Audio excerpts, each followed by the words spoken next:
Okay, so for today, let me share with you on how to use this Microsoft Excel in order to get the Pearson's R value.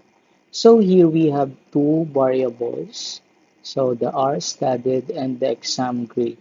So we are going to get the relationship of the two using the Pearson R because as you can see, they are both to call that a parametric one. So we can use the Pearson's R.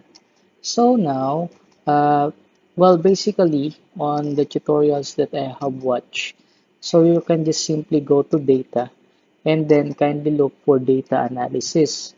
However, I can't find the data analysis here. So one moment, let me check. So I can't find the data analysis. So instead, what are we going to do is to just simply write R here on another cell, R. So meaning to say that's the person's R value. And then we are going to get click another cell. And here's we are going to uh, write the formula for us to get the person's R value. So we just need to click equal. And then after that, kindly type Pearson. And this one, kindly click Pearson and then click person, make sure we click that, and then we click the first array.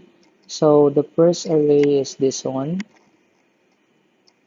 and then kindly click comma, and then we're going to get the second array, and then click enter. And then, so here's the Pearson R value. So we have the zero, as we have 0.9515. So we can simplify this. We can just simply we can round it up to 0.95. So now using this R value, we can now do the interpretation of the person's R correlation.